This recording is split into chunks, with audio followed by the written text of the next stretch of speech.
This is the Holy Gospel according to Matthew. Glory to you, Lord. Jesus put before the crowds another parable. The kingdom of heaven may be compared to someone who sowed good seed in his field. But while everybody was asleep, an enemy came and sowed weeds among the wheat, and then went away. So when the plants came up and bore grain, then the weeds appeared as well. And the slaves of the householder came and said to him, Master, did you not sow good seed in your field? Where then did these weeds come from? He answered, An enemy has done this. The slaves said to him, Then do you want us to go and gather them? But he replied, No, for in gathering the weeds, you would uproot the wheat along with them. Let both of them grow together until the harvest. And at the harvest time I will tell the reapers, Collect the weeds first and bind them in bundles to be burned, but gather the wheat into my barn. Then Jesus left the crowds and went into the house, and his disciples approached him, saying, Explain to us the parable of the weeds in the field. Jesus answered, The one who sows the good seed is the Son of Man. The field is the world, and the good seed are the children of the kingdom. The weeds are the children of the evil one, and the enemy who sowed them is the devil. The harvest is the end of the age, and the reapers are angels. Just as the weeds are collected and burned up with fire, so it will be at the end of the age. The Son of Man will send his angels, and they will collect out of his kingdom all causes of sin and all evildoers, and they will throw them into the furnace of fire, where there will be weeping and gnashing of teeth. Then the righteous will shine like the sun in the kingdom of their Father. Let anyone with ears listen. The Gospel of the Lord. Praise to you, Lord Christ.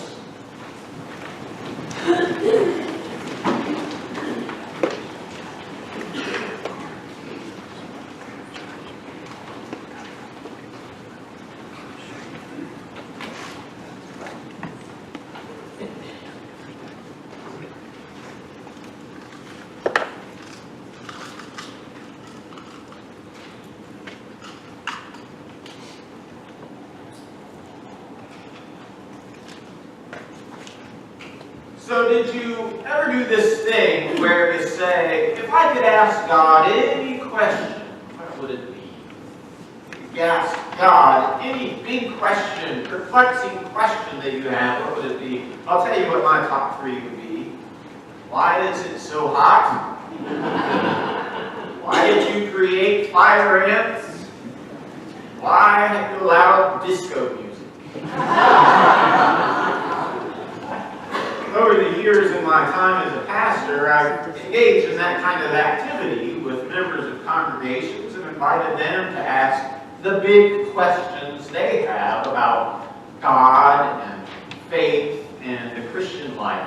They were a little more serious and deeper than the ones that I've mentioned. And interestingly enough, they often fall into three categories. There's usually a lot of questions about the Bible, how we are to understand it, and in what ways it's true for us as people of faith. There's also usually a lot of questions about death and resurrection and the promise of new life that we hear about in Scripture. And lastly, probably most prominently, there's the question that goes like this. Why is there evil in the world? Why is there evil in the world? We know God, God of goodness and mercy, and yet the world is so full of evil and sin and brokenness. Why? Well, the parable Jesus tells in the gospel reading we heard today, this parable about weed and wheat, is a parable that seeks to address that big why question. That's the great thing about this parable. It's very practical. It helps us think about this question that's perplexed people of faith for thousands of years. Why is there evil in the world? And what the parable does is it gives us a way to think about this question and to speak clearly about this problem of evil. Now, there's actually two parts to the gospel reading you heard. There's the part where Jesus tells the parable, and then there's the part later on where Jesus explains to the disciples kind of what this parable means. Jesus says this represents this, and this represents this, but the bottom line is Jesus is making it clear that this parable is about good and evil and how God will sort it out. That's what the parable is about. So keeping that in mind, I want you to hear this story, this parable about the wheat and the wheat one more time. Jesus said, the kingdom of heaven may be compared to someone who sowed good seed in his field, while everyone was asleep, an enemy came and sowed weeds among the wheat, and then went away. So when the plants came up and bore grain, the weeds appeared as well. The slaves of the householder came and said to him, Master, did you not sow good seed in your field? Where then did these weeds come from? He answered, An enemy has done this. The slaves said to him, Then do you want us to go and gather them? But he replied, No, for in gathering the weeds you would uproot the wheat along with them. Let both of them grow together until the harvest. And at the harvest time I will tell the reapers, Collect the weeds first, and bind them in bundles to be burned, but gather the wheat into my barn. That's the story. And my thinking about this parable has been helped along over the years by a book I read a few years ago by Thomas Long. It's called What Shall We Say? Evil, Suffering, and the Crisis of Faith. Wish I could say available in the bookstore right after the service. But if you want to look at it or get more information about it, I'll be happy to share it. Thomas Long has a section on this very parable. And what he says is this parable answers 3 urgent questions of faith that we have about the problem of evil. Remember, the parable is about how and why there's bad stuff in the world. And the 3 questions that it answers are this. Number 1, God, did you do this? The parable's answer is no. Question number 2, God, can we fix it? Can we fix this problem? And the parable's answer is no. And the third question, God, will it always be this way?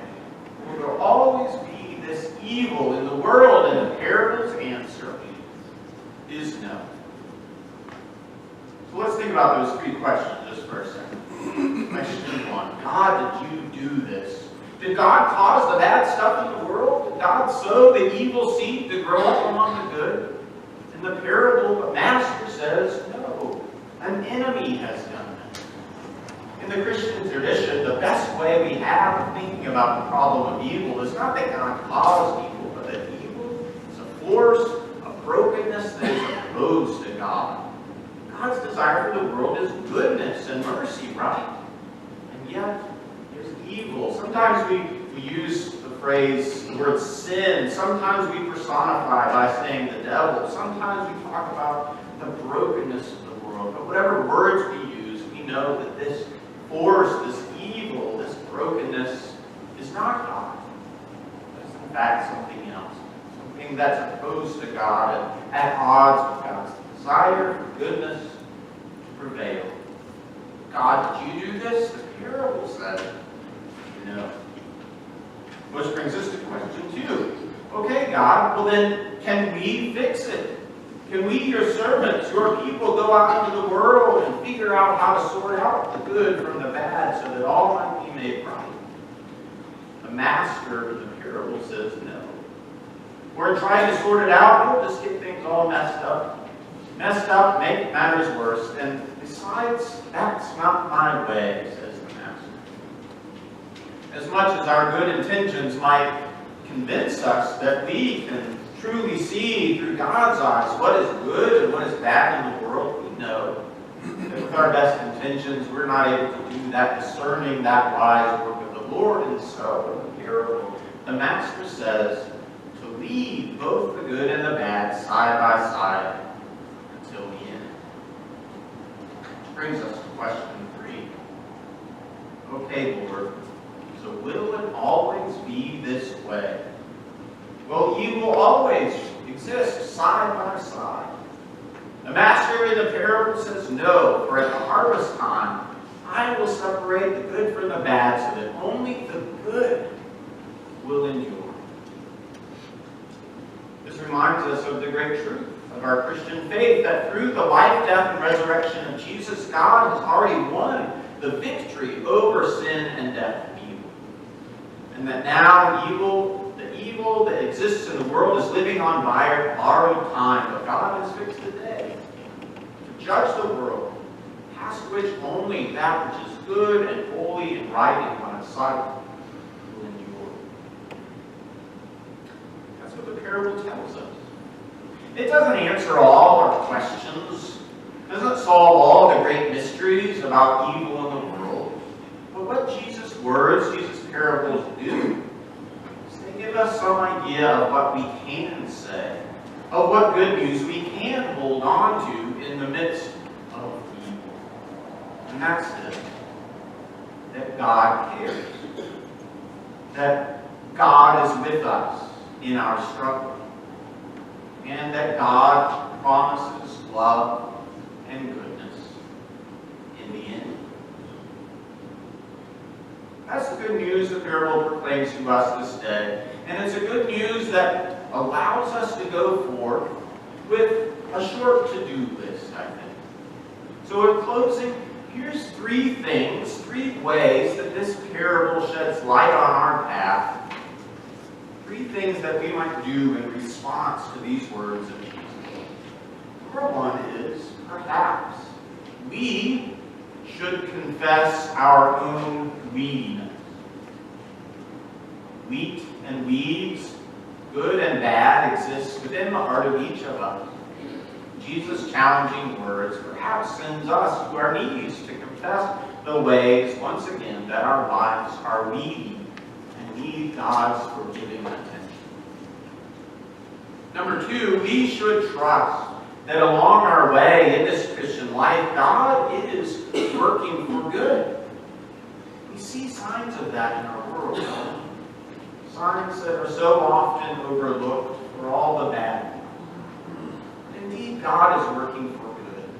And in fact, is working through us, through things like our service to Lexington Interfaith Community Service, or the service that youth in Columbia gave through GraceWorks, and each and every way that we are sharing God's good news, being God's beacon of light in the world. Our labor is not in vain. And lastly, we go forth to sow the good seeds of God. Last week was the parable of the sower, and this parable goes hand in hand. That our call is not to try to sort out the big problems of good and evil that are God's domain, but rather to sow the good seed, to speak the good news into each and every place that needs to know it most.